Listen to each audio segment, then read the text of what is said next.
मीनाक्षी सिंह। आप सभी का मेरे YouTube channel doctor Meenakshi homeopathic consultant में बहुत बहुत स्वागत है। तो फ्रेंड्स, आज मैं आपको बताने जा रही हूँ गर्मियों में होने वाली एक आम समस्या के बारे में, जो कि है डायरिया। गर्मियाँ शुरू होते ही बड़ों के साथ साथ बच्चे भी इससे परेशान हो जाते हैं।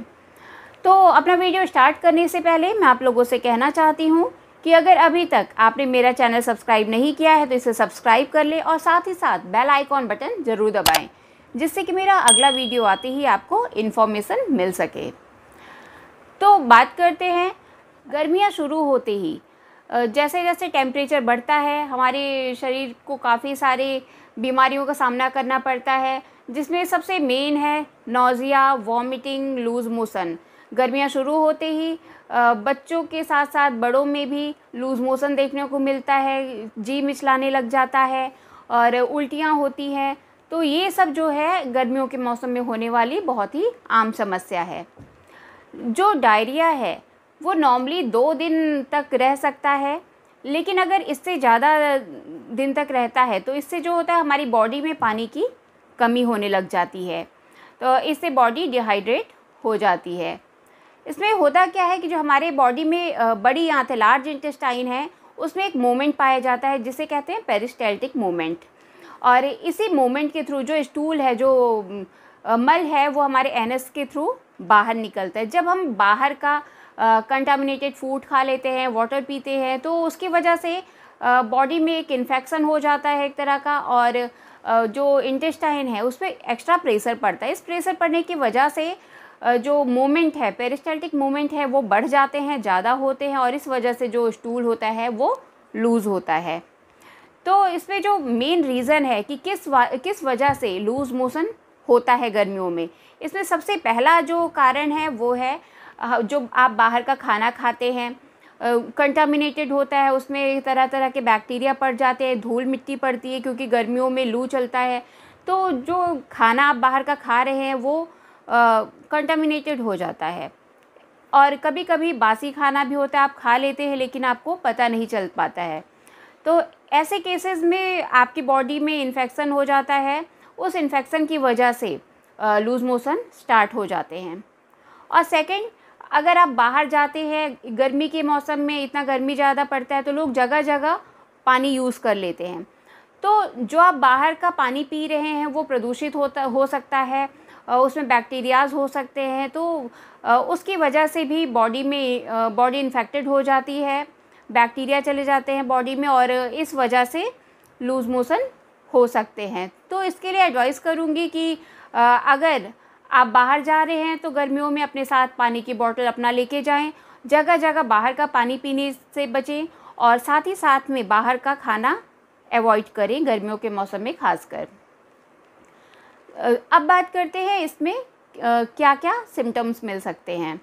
अगर आपको लूज़ मोशन हो, डायरिया की कंप्लेंट है, तो जो स्टूल होगा वो बहुत ज़्यादा लूज़ होगा, बिल्कुल पानी की तरह होगा, कभी कभी उसमें फूड पार्टिकल्स भी मिलेंगे। और नेक्स्ट जो लोअर एब्डोमेन है, पेट के निचले हिस्से में मरोड़ रहेगा, दर्द रहेगा, और इसके साथ ही साथ जी मिचलाना भी बहुत ही कॉमन है इसमें।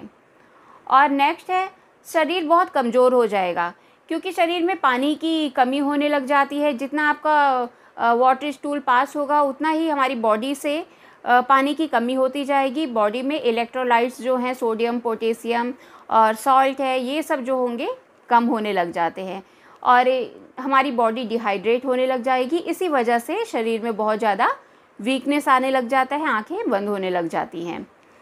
तो ये तो इसके सिम्टम्स हैं कि क्या क्या सिम्टम, क्या क्या लक्षण मिलते हैं डायरिया के केस में। अब बात करते हैं कि कुछ होम्योपैथिक मेडिसिन्स की, कि डायरिया के केस में हम कौन कौन सी मेडिसिन यूज़ कर सकते हैं। तो इसमें सबसे पहली मेडिसिन है पोडोफाइलम। पोडोफाइलम में जो पेशेंट होगा उसमें क्या क्या सिम्टम्स मिलेंगे, उसमें स्टूल जो होगा बहुत ज़्यादा वाटरी होगा और उसमें बहुत ज़्यादा स्मेल आएगी। लेकिन हाँ, इसमें एक सिम्टम ये भी है कि पेट में मरोड़ बिल्कुल नहीं होता। उसको जो स्टूल होगा, नॉर्मली उसको स्टूल की अर्जिंग होगी और जाएगा, बार बार स्टूल पास होगा, वाटरी स्टूल होगा, लेकिन पेन नहीं होगा। अगर ऐसे सिम्टम्स आपको देखने को मिल रहे हैं तो ऐसे केस में पोडोफाइलम बहुत ही अच्छा रोल प्ले करता है, और पोडोफाइलम को 200 पोटेंसी में देना है। अगर एक्यूट केस है तो आप इसको एक एक घंटे पे, हर एक घंटे पे रिपीट कर सकते हैं। और जैसे जैसे आपका सिम्टम रिलीफ मिलता है, आपको जो परेशानी है उसमें आराम मिलता है, तो इसकी डोजेज जो हैं वो कम कर दें। अब बात करते हैं नेक्स्ट मेडिसिन की, जो कि है वेरेट्रम एल्बम।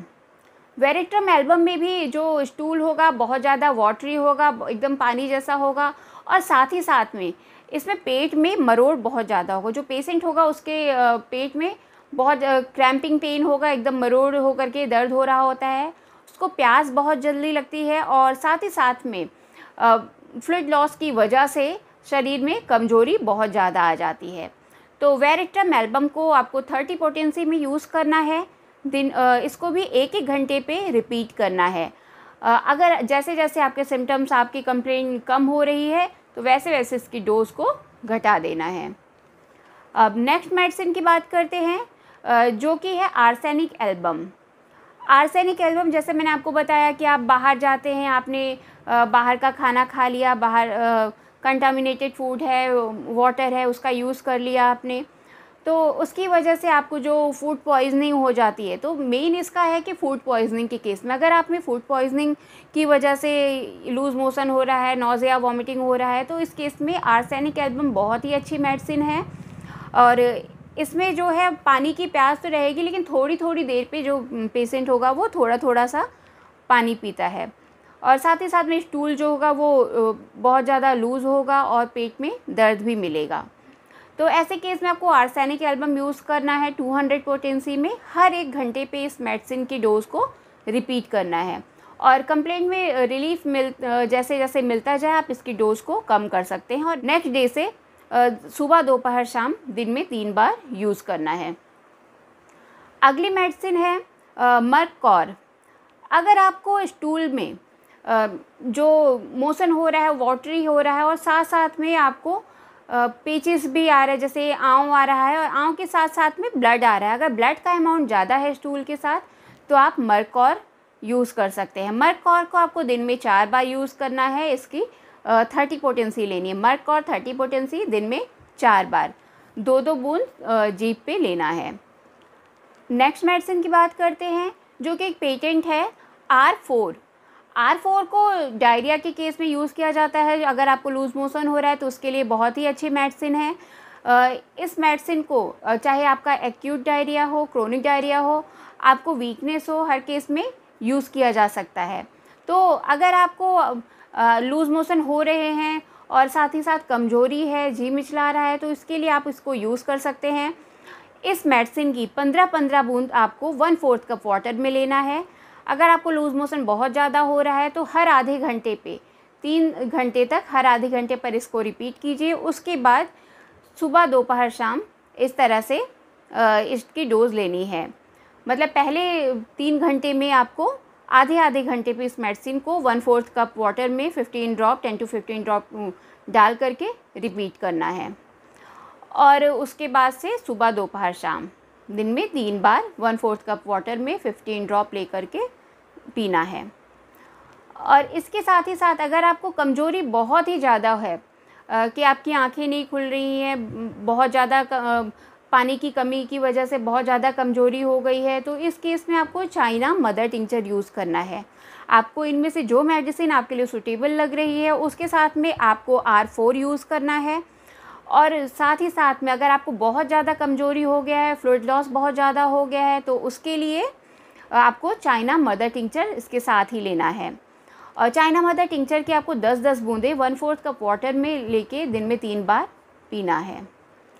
और साथ ही साथ में आप ORS का घोल भी ले सकते हैं। आपके पास ORS अवेलेबल नहीं है तो 1 ग्लास वाटर में एक चुटकी नमक डालिए और 1 चम्मच चीनी डाल करके अच्छे से मिक्स करके उसको थोड़ी थोड़ी देर पर रिपीट कीजिए। इससे आपकी बॉडी में जो इलेक्ट्रोलाइट्स हैं, उनकी जो कमी हो रही है वो पूरी हो जाएगी। तो आज के वीडियो में बस इतना ही। अगर आपको कोई क्वेरी है, आप मुझसे कुछ पूछना चाहते हैं, तो आप मुझे मैसेज कर सकते हैं, मैं आपको रिप्लाई कर दूँगी। और अगर आपको मेरा वीडियो पसंद आया है तो इसे लाइक करें, शेयर करें, और अभी तक आपने मेरा चैनल सब्सक्राइब नहीं किया है तो इसको सब्सक्राइब कर लें। मिलते हैं फिर नेक्स्ट वीडियो में। Thank you, bye bye.